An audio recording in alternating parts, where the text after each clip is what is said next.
그래서 세계인의 주목을 받고 있습니다. 참 보니까 놀랍고 신기한 일들이 많은 것 같아요. 평창 가보셨나요? 평창 오래전에 가봤는데 거기 완전히 산골이에요. 진짜 볼 게 산밖에 없는 곳입니다. 근데 거기에 참 기가 막힌 일들이 벌어지더라고요. 저는 다른 것보다 그 김남기 할아버지인가 정선아리랑 부르는데 감동이 오더구만. 그게 참 구성지고 깊은 노랫가락이 그 우리들의 어떤 그 마음을 뭔가 이렇게 만져주는 듯한, 목사는 그런 노래를 들어도 이렇게 마음의 은혜가 이렇게 오는데 썰렁한가요, 여러분? 저는 참 좋았어요. 그리고 거기 우리 단일팀이 돼서 남북한 분단의 아픔 속에 살아가는데 하나가 되어서 함께 입장하는 모습이라든지 또 남북에서 온 분들 함께 이렇게 손잡고 악수하고 환영해주고 환대하고 이런 모습 참 보기 좋았습니다.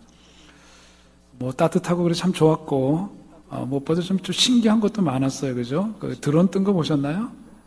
드론이 1218개인가를 띄워서 오륜기를 만들고 그 여러 형태를 이렇게 만들면서 그게 아마 기네스북에 오른다 그러는데 참 기가 막힌 IT 강국답게 또 신선한 그런 것도 볼 수 있어서 좋았고, 참 보니까 신기하고 신비로운 게 많은데 올림픽 얘기하려고 이 말씀 드리는 건 아니고, 신기하고 신비한 게 많은데 오늘 성경 말씀을 보면 그런 것과는 좀 차원이 다른 신비로운 세계가 있다, 그 얘기를 우리한테 들려주고 있습니다. 어떤 논리로 다 풀어지지 않는 신비로운 세계가 있다. 어떤 세계냐? 하나님의 사랑과 은혜의 세계, 믿음의 세계 속에서만 경험되어 줄 수 있는 그런 신비로운 세계가 있다.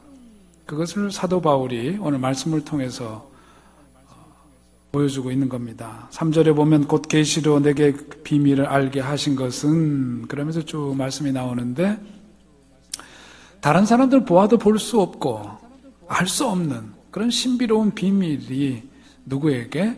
예수를 믿는 사람들 가운데는 그런 신비로운 은혜가 주어졌다.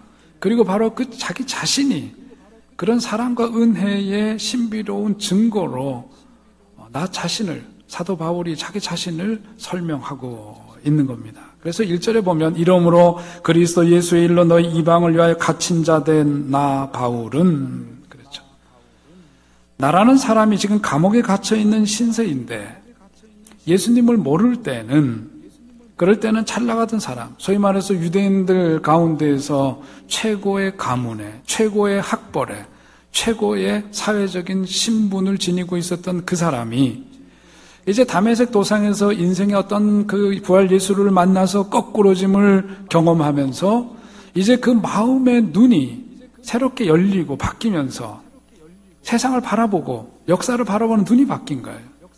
그러면서 그 오묘한 신비를 체험하면서 내 자신 속에서 경험되어진 그 세계에 대해서 오늘 말하고 싶은 거죠. 알리고 싶고 나누고 싶은 거예요. 그 마음을 사도 바울이 표현하고 있는 겁니다. 과거에 예수를 핍박했던 자기 자신이 이제는 그 복음을 위해서 살아가는 인생 되었다, 그런 얘기죠. 그러니까 감옥에 갇혀있는 신세를 부끄러워하거나 한탄스럽게 생각하는 것이 아니라 영광과 기쁨으로 여기고 있다는 그 자기 고백이 오늘 13절까지 읽은 말씀 속에 담겨져 있는 겁니다. 놀라운 일이죠.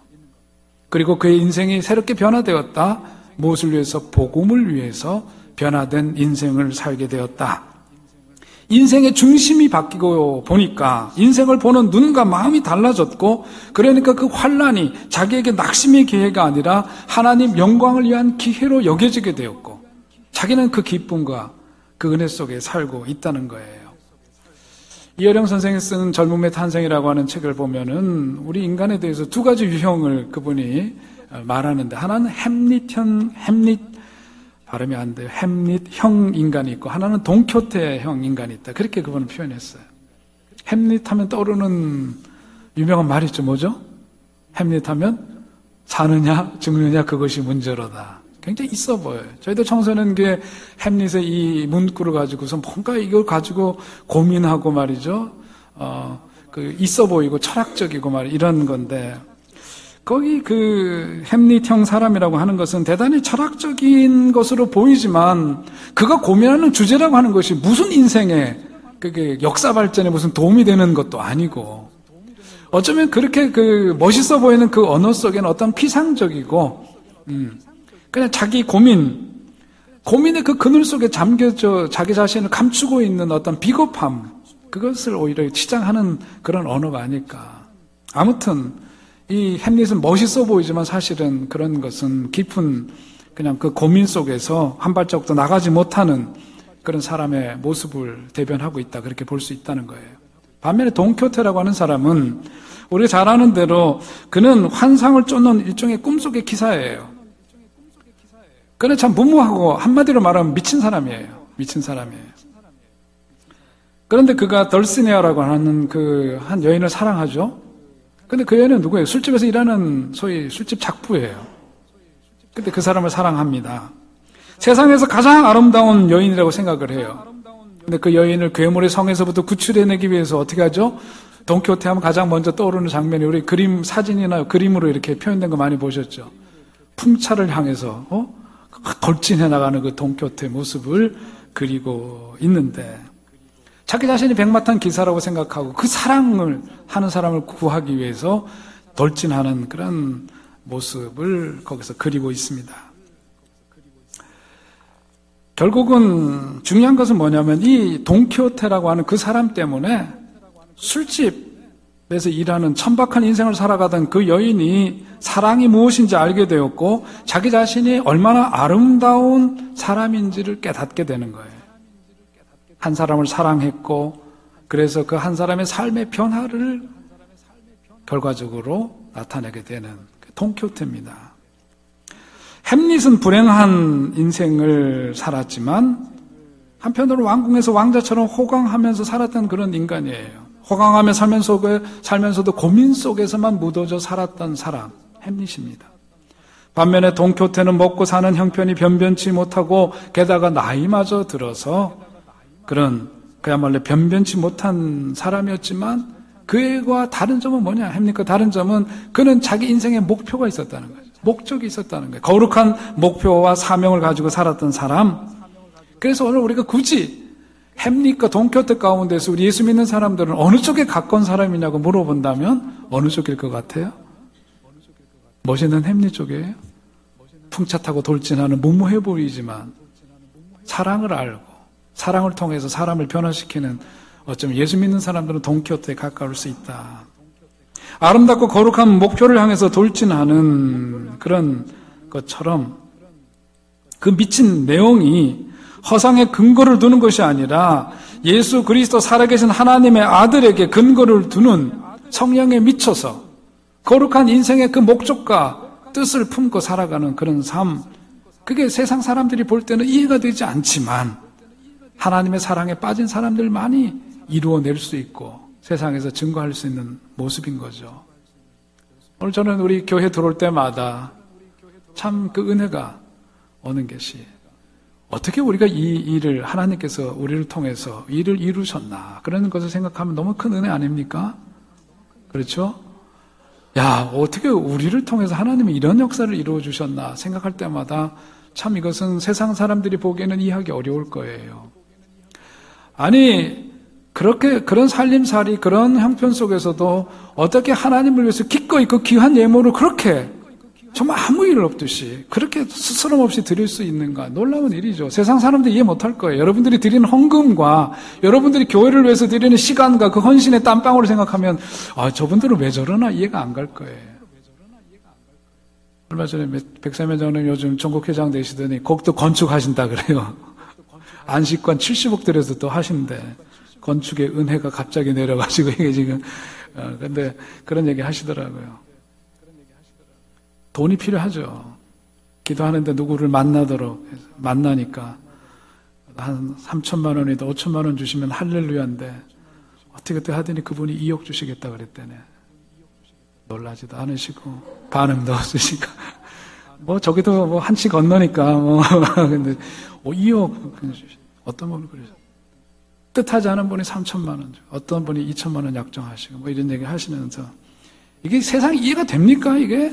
이해가 돼요? 3천만 원 있으면 유럽 가서 여행 가가지고 한 달 동안 해도 되나? 뭐 해도 되나? 사람들은 아마 그런 궁리하게 바쁠 텐데, 예수 믿는 사람들 이상한 사람들이에요. 세상 사람들 이해할 수 없는 거죠. 그래서 오늘 사도 바울이 증거하는 것은 뭐냐? 예수 믿고 이 하나님이 보여주신 신비한 그 경륜, 복음의 그 경륜, 그 비밀을 깨닫게 되면 나타나는 변화들이 있다. 그게 뭐냐? 거룩한 인생의 목적과 목표가 생긴다는 거예요. 7절에 이 복음을 위하여 그의 능력이 역사하시는 대로 내게 주신 하나님의 은혜 선물을 따라 내가 무엇이 되었다? 일꾼이 되었노라. 하나님의 일꾼이 되었다. 무엇을 위해서? 복음을 위해서. 과거에 내 이력으로 보자면 도저히 이건 말이 안 되는 일인데 하나님께서 그 신비한 은혜 속에 나를 있게 하심으로 거룩한 이 목적 있는 삶을, 복음을 위한 삶을 살도록 이끌어 주셔서 나로 하여금 I became a servant of this gospel. 여기는 그냥 일꾼으로 되어 있지만 영어 성경에는 복음의 머슴으로 나를, 복음의 종으로, 복음의 일꾼으로 머슴으로 나를 삼으셨다. 그렇게 하면서 자기 자신의 정체성을 고백하는 거죠. 이게 아마 세상 사람들 이해가 안 될 거예요. 아마 우리들 가운데서도 믿음이 연약한 분들은 아마 좀 뭔 소린가 그러실 수 있는 분이 혹시 계실지 모르겠습니다만은 이게 뭐냐면 믿음의 세계 속에 들어와서 예수 그리스도를 통한 그 구원의 은총을 힘있게 되면서 그 복음의 신비를 맛보게 되면은 이런 일이 가능해지는다는 거예요. 그러면서 사도 바울이 뭐라 그랬어요? 다른 서신에 보면은 고린도전서 15장 9절에서 나는 사도 중에 지극히 작은 자라 내가 하나님의 교회를 핍박하였으므로 사도라 칭함을 받기에는 감당치 못하겠다. 사람들은 나를 주의 사도라 그러는데 나는 사도라고 하는 말 너무 그건 나한테 어울리지 않는 말이라는 거죠. 사도 중에서도 그렇다 치더라도 사도 중에서 너무너무 작은 자에 불과한 나를 통해서 어떻게 그런 이 어마어마한 일을 맡기시는가 놀랍기만 하다는 거예요. 디모데전서 1장 15절로 16절에도 보면 다른 게 아니라 그 말씀 가운데 죄인 중에 내가 괴수로다. 죄인으로 치자면 나 같은 죄인이 없는데 그 죄인 중에서도 내가 으뜸 죄인인데 하나님께서는 어떻게 나를 통해서 이런 일을 하시지? 너무 그것이 그냥 마음속에서 오니까 그 표현할 길이 없는 그 감격 속에서 이런 간증을 하는 겁니다. 예수 믿으면 어떻다는 거예요? 떠밀려가는 driven life. 떠밀려가는 인생이 아니라 called life. 하나님 앞에 부르심을 받은 목적 있는 인생 되는 것이 우리 예수 믿는 사람에게서 나타나는 변화라는 거예요. 오늘 그 거룩한 목적을 품고 살아가는 우리들이 되어야 할 줄로 믿습니다. 복음의 일꾼 되는 게 우선이에요. 그래서 교회는 땀 흘려서 이것저것 수고하는 손길이 많이 필요하지만은 그러나 그보다 더 중요한 것은 뭐냐면 복음의 일꾼이 되어야 한다. 복음의 일꾼 되어야 한다는 거예요. 믿는 사람답게 사는 그런 컨텐츠, 내용이 있어야 돼. 복음의 사람으로서 그 모습이 우리들 속에 있어야 돼. 모션, 어떤 그 몸짓으로 뭘 사는 게 아니에요. 모션이 아니라 사람은 액션, 행함으로 살아가는 거예요. 이게 그냥 예수 믿는다고 겉모습은 그럴듯한데 실제로 들여다보니까 내용이 없는 거예요. 복음으로 인한 은혜와 감격을 잊어버리고 살아간다면 그거는 안 된다는 거죠. 그러니까 우리가 신앙생활하면서 조심해야 돼요. 그야말로 햄릿처럼 쓸데없는 생각만 많고 말이지. 멋있어 보이는 그 언어들만 남발하면서 살아가는 건 아니에요. X예요. 그건 아니다. 그런 거죠. 그러니까 우리가 신앙생활 하면서 항상 이걸 주목해야 되는 게 이거예요. 내가 지금 뭔가를 많이 하고 있다는 게 중요한 거 아니라 진짜로 복음의 사람이 되는 게 중요하다. 복음의 사람 되어야 교만하지 않는 거고 진짜 복음의 사람이 되어야 말 한마디를 하더라도 허투루게 안 하는 거예요. 무책임한 말, 확인되지 않은 말, 가벼운 말, 경한 말, 남에게 은혜가 되지 않는 말 안 하는 거예요. 그래서 복음의 일꾼 되는 게 먼저입니다. 복음의 일꾼 되시기를 주의 이름으로 축원드립니다. 복음의 일꾼 되어야 영적인 것에 대한 사모함이 있어요. 말씀에 대한 사모가 있고 기도하지 않으면 안 되는 삶을 살아가는 거고 은혜가 충만하기 때문에 세상에 헛된 것들이 내 삶에 끼어들 틈이 없어야 되는 거예요. 자, 우리 교회에서도 보면 참 하나님께서 좋은 믿음의 일꾼들 보내주시고 신앙생활 할 수 있게 된 것을 저는 늘 감사하게 생각합니다. 특별히 개중에도 보면 저는 목사이면서도 우리 성도님들 가운데 참 저분 저런 마음씀, 저런 섬김 참 귀하다. 목사로서 표현은 잘 못하지. 또 은혜 걸림돌이 될까봐 공중에서 제가 얘기를 하는 것은 조심스러운 일이지만 제가 그런 분들 가운데서 발견되는 것은 뭐냐면 이분들은 항상 이 교회가 중심이에요. 케네디가 취임연설을 하면서 여러분 당신은 당신의 나라, 당신의 조국이 여러분들을 위해서 무엇을 해줄 것인가를 묻지 말고 내가 조국을 위하여 무엇을 할 것인가를 물으라 이런 명연설을 하지 않았어요. 근데 제가 보는 관점에서는 그런 거죠. 항상 이분들의 관심과 이런 건 뭐냐면 이 교회를 위해서 내가 어떻게 쓰임받고 어떻게 위해서 헌신할까 그 생각의 중심이 다른 데 있어요. 귀한 거죠. 진짜 복음의 일꾼이 필요한 이때 여러분 모두 한 사람 한 사람이 진정 귀한 복음의 일꾼 되시기를 주의 이름으로 축원드립니다. 다시 말씀드리지만 거룩한 하나님의 목적과 목표가 있는 삶을 살려면 뭐니 해도 교회 다니는 사람들은 이 은혜의 비밀을 알아야 된다. 은혜의 비밀을 알아야 해. 은혜의 비밀을 알게 될 때 우리가 이 정말 예배드림이 얼마나 우리의 삶에 있어서 소중한 자리인가를 깨닫게 되고 그렇게 되는 거죠. 겸손히 하나님의 뜻을 쫓아 목적 있는 삶을 사는 여러분 되시기를 다시금 주의 이름으로 축원드립니다. 또한 이어지는 말씀을 보면 사도 바울이 8절을 보면 8절 함께 읽겠습니다. 시작. 모든 성도 중에 지극히 작은 자보다 더 작은 나에게 이 은혜를 주신 것은 측량할 수 없는 그리스도의 풍성을 이방인에게 전하게 하시고. 아멘. 바울은 계속해서 하나님의 은혜의 신비를 말합니다. 근데 여기서 뭐라 그러냐면 측량할 수 없는 그리스도의 풍성이라고 표현했어요. Unsearchable riches of Christ. 이 헬라 뜻은 뭐냐면은 연구할 수도 없고 찾아낼 수도 없는 그 무엇이라고 하는 그런 뜻이에요. 이게 무슨 얘기냐면 사람이 알려고 노력하는 그 끝에 이르러서야 그때 돼서야 그리스도의 어떤 그 풍성함을 기쁘게 누릴 수 있게 되었다. 다시 말해서 아무리 사람이 찾으려고 연구하고 뭐 이렇게 해서 그분 예수 그리스도의 사랑과 은혜의 풍성함에 이르를 수 없다는 거예요. 연구해서 되는 게 아니다. 찾으려고 해서 찾아지는 게 아니라 사람의 생각과 경험을 초월하는 너무도 엄청난 위대하고 풍성하신 사랑과 은혜 속에 살아가고 있는 자기 자신을 통해서 그것을 소개하는 거예요. 사람들한테. 그런 세계가 있다는 거예요.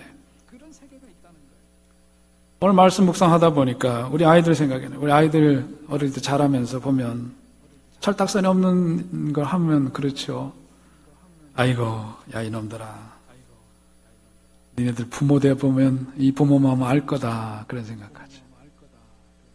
너들 부모가 되면 알 거다 그랬는데 다시 곰곰이 생각해 보니까 나도 내 부모 마음 모르고 살았어요. 사실 보니까 그래요.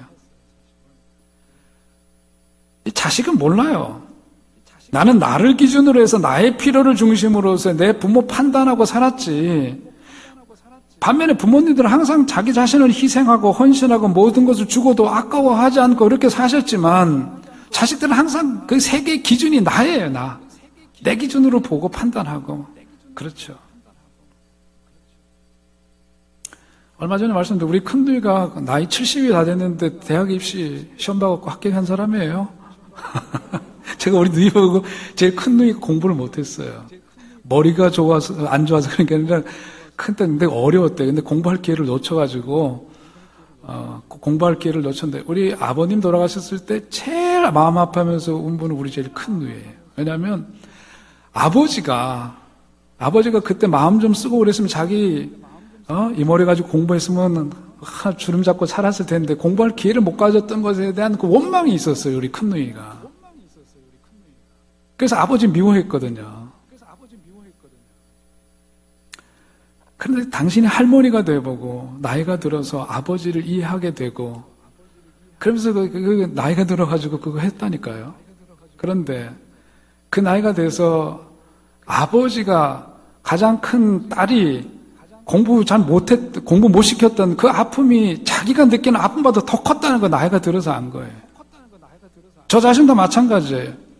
잘 몰랐던 거죠. 제가 원하는 대학에 떨어졌을 때 내가 아파하는 것보다 사실 우리 어머님이 더 아파하시고 공부는 지가 떨어졌는데 미안해하는 거는 엄마가 더 미안해하고 이게 말이 돼요? 안 되죠. 저는 우리 어머니 진짜 명태 대가리 좋아하신 줄 알았어요. 생선은 그게 맛있대. 그것만 드셔요. 이게 우리는 살코기가 맛있는데 어머니는 입맛도 이상하시지. 왜 명태 대가리만 저렇게 좋아하실까? 자식놈들이 알 게 뭡니까? 몰라요. 다 커서도 지 하고 싶은 대로 하다가 밤늦게 돌아오면 머리 큰 놈 새끼 그 늦게 돌아와가지고 뭐 하다 들어왔는지 들어와서 그냥 자빠져 자면 되는 텐데 그 대문 바깥에 서서 왜 서성거리고 잠을 못 주무셨는지 자식놈들이 그 마음 그때는 모릅니다. 몰라요. 당신 자신 위해서는 그렇게 쓰는 거 아까워하시면서도 자식들 위해서 쓰는 거 그것이 무엇이라도 하나도 아까워하지 않았던 그 마음 몰라요. 자식들 모릅니다. 마찬가지로 하나님을 위해서 내가 뭔가 좀 일하고 뭔가 하는 것 같은데 알기는 개뿔을 몰라요. 사실 우리가 하나님의 그 깊은 우리를 향한 사랑을 잘 모릅니다. 잘 모르는 거예요. 안다고 하면 교만일 거예요. 그분이 보여주시고 계시하시는 그만큼 우리는 알아갈 뿐이고 경험해 갈 뿐이고 그러면서 어제 받았던 그 은혜와는 다른 은혜를 오늘 주시니까 그 은혜 때문에 감사하고 그 은혜를 알아가는 그 기쁨이 우리 속에 있는 거죠. 9절에 보면 하나님 속에 감추어졌던 그 비밀의 경륜이 어떠한 것을 드러내게 하려 하심이라. 감추어져 있는 하나님의 사랑과 은혜의 비밀이 있다. 그런데 그것을 신앙생활이라고 하는 것은 그것을 조금씩 알아가는 거예요. 이전에 경험해보지 못했고 그전에 보아도 보지 못했던 것들을 발견하는 그 기쁨, 그것이 신앙생활이 아닐까. 그래서 오늘 사도 바울이 오늘 이렇게 표현하고는 측량할 수 없는 그리스도의 풍성이라고 하는 것은 그렇게 한도 없이 끝도 없이 알면 알수록 더욱더 깊이 우리들에게 더 알게 하시고 더 은혜, 그 세계 속으로 인도해 주시는 그 주님 만나면 이런 세계가 있다는 것을 사도 바울이 오늘 말씀을 통해서 증거하는 거죠. 이런 세계가 있다. 여러분, 이런 세계로 당신들 초대하고 싶다. 그 마음이 여기에 담겨져 있는 거예요. 그것은 아무리 생각하고 연구하고 찾아내려고 해도 온 세상을 두루 다녀보아도 예수 그리스도의 사랑과 은혜 풍성하면 절대로 이룰 수가 없다. 이 은혜의 세계를 알아가는 기쁨이 여러분 속에 충만하시기를 주의 이름으로 축원드립니다. 이어지는 말씀 10절에 있는 말씀을 보면 그런데 신비롭게도 주님께서는 이 은혜의 비밀을 어디에다가 담아두셨느냐? 교회에 담아두셨다고 말씀하는 거예요. 여러분 무슨 교회가 비밀 결사단체도 아닌데 무슨 비밀을 교회에다가 꼭꼭 숨겨두셨냐? 그렇게 생각하시는 분들이 계실지 모르는데 그런 건 아니고 교회라고 하는 것은 세상 사람들이 아까 말씀드린 것처럼 이해할 수 없는 그야말로 오직 은혜를 체험한 사람들에게서만 일어날 수 있는 신비한 일들이 있는 그것을 경험할 수 있는 곳이 교회라고 하는 거예요. 그러고 보니까 참 그렇습니다.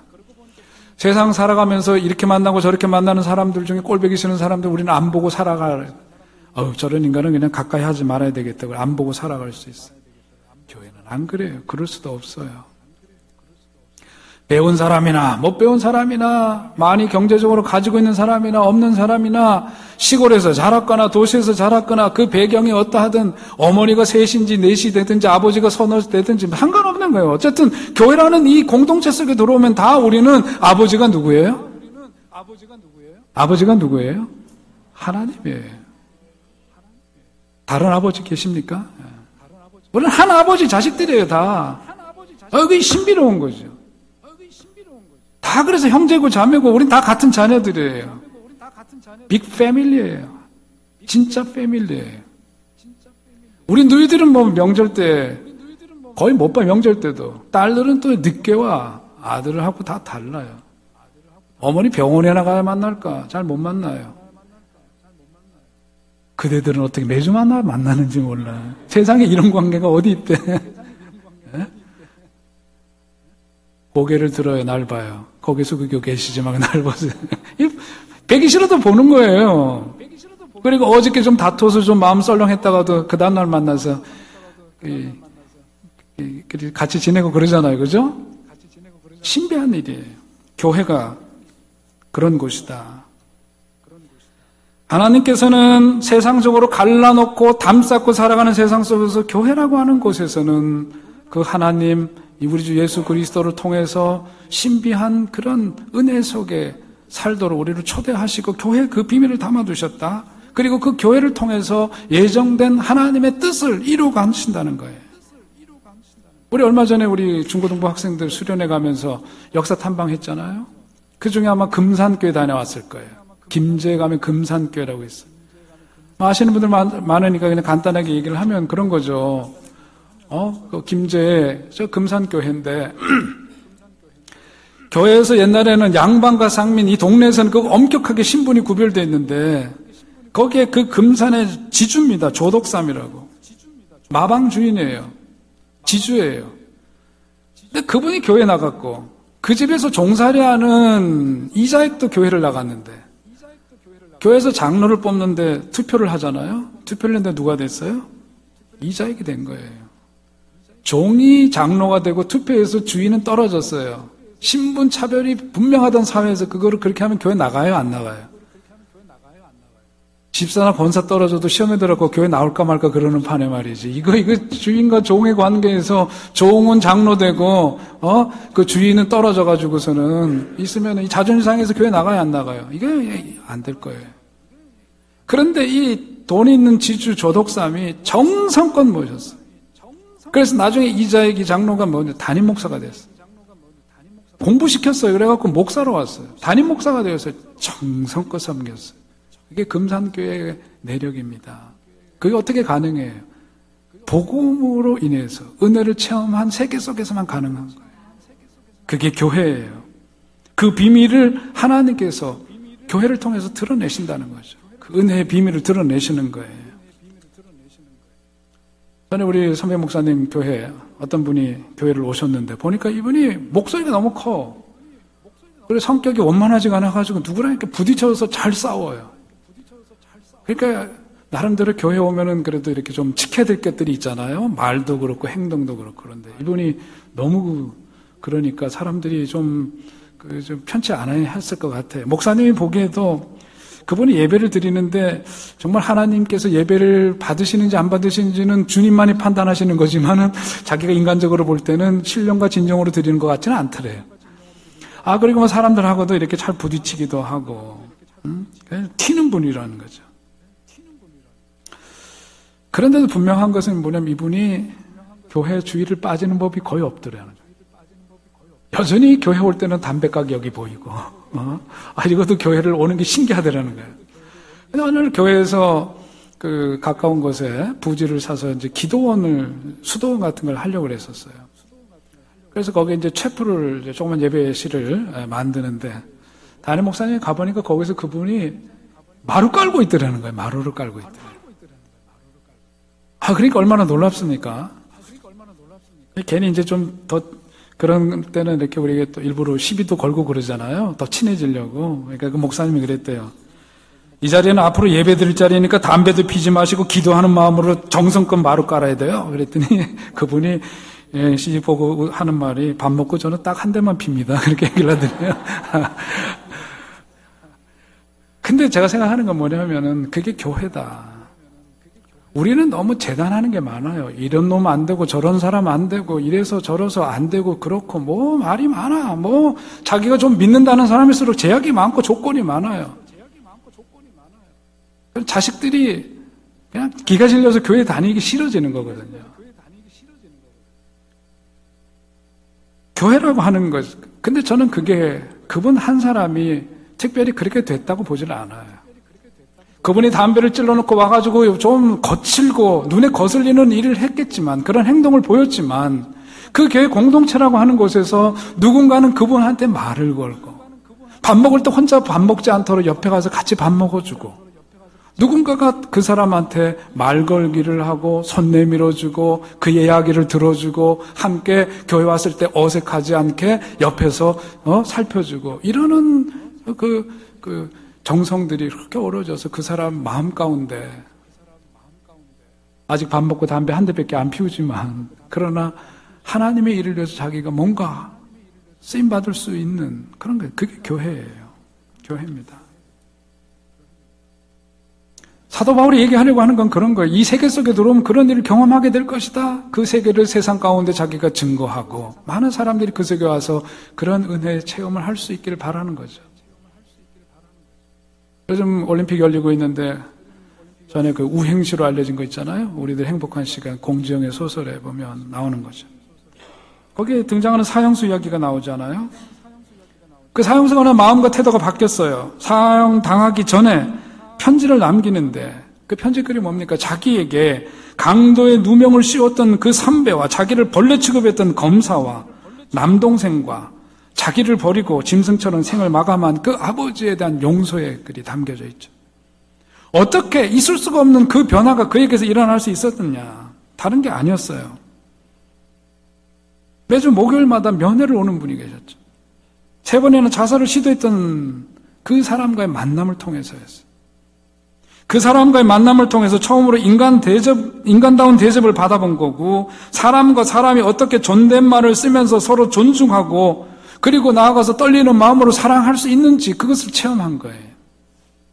아주 짧은 시간이었지만 행복한 그 시간이 그의 인생을 바꾸는 거죠. 교회는 하나님의 은혜를 체험한 공로가 없지만 갚을 길이 없지만 전적으로 주시는 그 은혜를 체험한 사람들이 모여서 이룬 이 교회는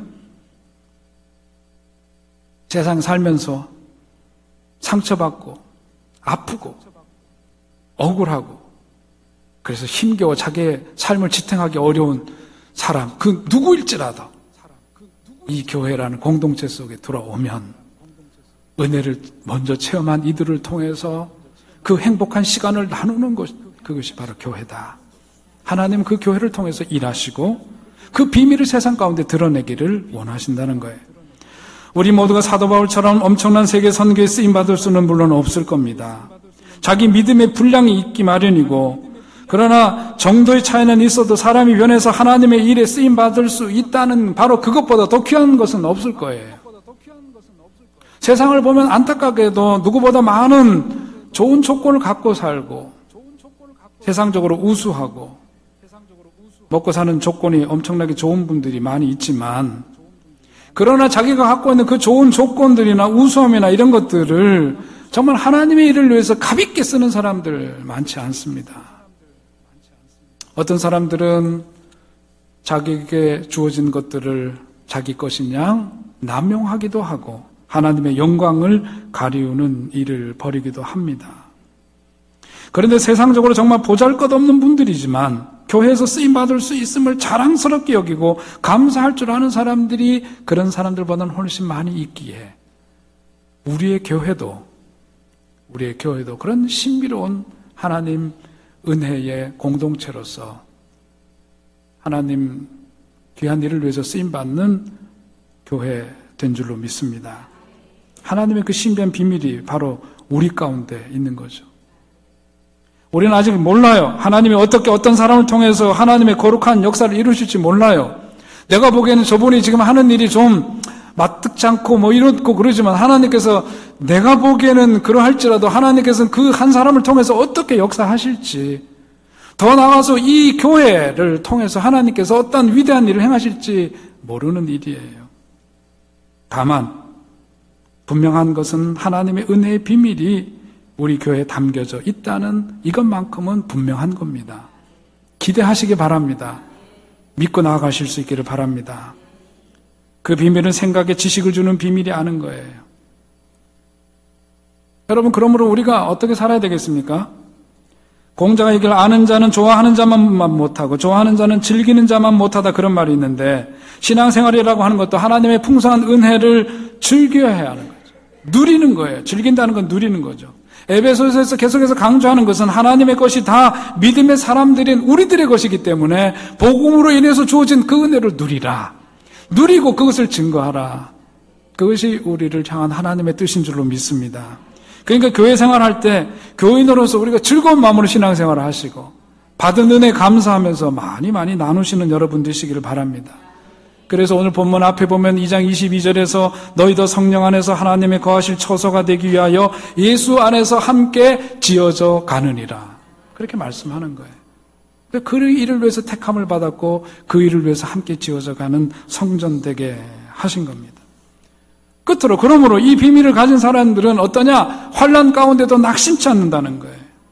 13절의 말씀이 바로 그것이고 12절에 있는 말씀을 통해서 결국은 뭐냐? 예수 그리스도 안에 있는 사람들에게 뭐가 있다? 당당함과 담대함이 있다는 거예요. 하나님께 나아갈 수 있는 당당함과 담대함이 있다는 거예요. 죄인이었지만, 죄인된 우리들이지만 받은 은혜 때문에 하나님 앞에 당당하게 나아갈 수 있고 담대하게 나아갈 수 있다는 거예요. 그래서 어떻게 보면 예수 믿는 사람들 뻔뻔해요. 세상 사람들이 보기에는 야, 저것들 죄 짓고 그 다음날 가갖고 또 아무것도 없었다는 듯이 그러는 것 같다고 뻔뻔하다 그러죠. 알기는 뭘 알고 한 소리야. 몰라서 하는 소리지. 하나님의 그 용서하시는 주의 은혜를 우리가 힘입고 그러면서 자라져 가는 거죠. 지어져 가는 거고 믿음의 성숙함이 더해가는 거고 성화의 과정을 통해서 언젠간 웨슬리 목사님이 말씀하신 대로 완전 성화에 이르를 때가 있을 줄로 믿습니다. 예수 십자가 보혈로 죄 씻음 받고 구원을 얻고 새 사람 되어서 그러므로 오늘 우리는 어떻게 살아야 돼? 복음을 위해서 사는 사람이 되어야 한다는 거예요. 시카고에서 일찍이 아주 젊은 나이에 누구보다도 일찍 장로 되신 분이 계셨어요. 사업을 잘 하시는 분이에요. 친구들 중에서는 누구도 쫓아갈 수 없을 만큼 큰 부자였습니다. 제가 섬기던 교회와 그 대학 목회라고 있어요. 코리안 어메리칸 캠퍼스 미니스트리 그 사역을 위해서 크게 이렇게 후원해 주시고 사업 잘 될 땐 60개 후원지를 섬기셨던 분이세요. 그분이 IMF 때 망했습니다. IMF 때 쫄딱 망했어요. 친구 목사님이 전화를 하셨대. 너무 마음이 안 됐어가지고 전화를 해서 위로를 하려고 그랬더니 그분이 그러셨답니다. 우리 부모님 남미로 이민 가셔서 거기서 망하고 미국에 처음 왔을 때 우리 사실 아무것도 없었는데 원래 없었는데 하나님이 그래도 크게 망할 정도로 축복해 주신 게 얼마나 감사한지 모르겠다.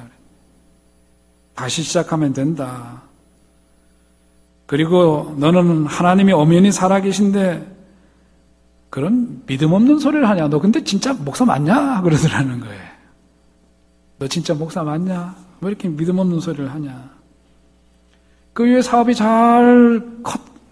크게 그 기업이 컸는데 한 10년쯤 그러더니 또 망했대요. 중국하고 수출입 하다가 관세 크게 얻어맞고 머리다가 쫄딱 망했대요. 또 마음이 안 됐어서 그래서 너무 마음이 안 됐어서 연락했더니 여전히 똑같은 말 하더래요. 아이고 너 목사 맞냐? 이렇게 믿음이 없냐? 그 믿음 그대로 아무것도 없었는데 망할 수 있을 만큼 축복해 주신 거 그 은혜 감사해서 살고 다시금 하나님의 뜻이 있으면 일으켜 주실 것을 믿고 그 믿음 그대로 사는 거예요. 그게 어떻게 가능하죠? 그게 어떻게 가능해요? 오늘 말씀처럼 하나님 은혜의 비밀이 있고 축복의 비밀이 그에게는 있는 거예요. 무엇으로? 예수 그리스도로 말미암아 풍성하신 주의 은혜로 말미암아 주시는 그 은혜의 비밀을 그는 알고 있기 때문에 그는 당당하고 담대하고 낙심치 않고 나가는 거예요. 하나님께서 반드시 그를 높여주시고 쓰실 줄로 믿습니다. 이 복음을 위하여 이 거룩한 목적을 위해서 하나님께서 우리를 택하시는 거예요. 저랑 아주 가까운 친구가 어저께 결세했다는 이야기를 들었어요. 기독교 방송에 사목을 했었는데 젊은 날에는 저희들하고 청년운동 열심히 했던 친구예요.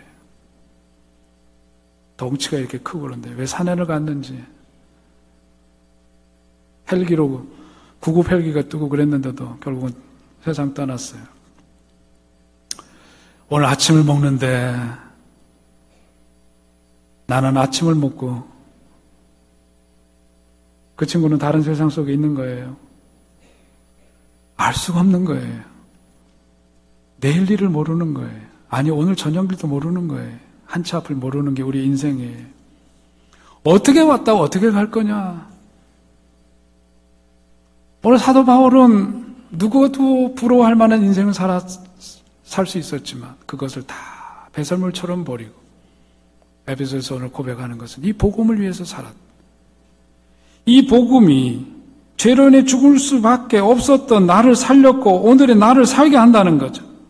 이 복음이 내 인생에 거룩한 목표와 목적을 준다는 거고 이를 위해서 하나님이 지금 이 순간도 생명을 연장시켜 주고 계시다는 것을 우리가 믿어야 할 것입니다. 이 복음을 위해서 저와 여러분은 살고 이 복음을 위하여 죽을 것이에요. 이 복음을 위하여 모든 인생이 그야말로 거룩한 변화를 이루는 저와 여러분 되실 수 있기를 주의 이름으로 축원드립니다.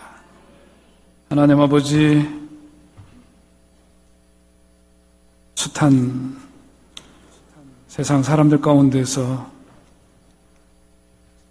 죄 많고 허물 많고 연약한 나를 택하여 자녀 삼아주시고 복음의 일꾼 삼아주신 것 감사합니다.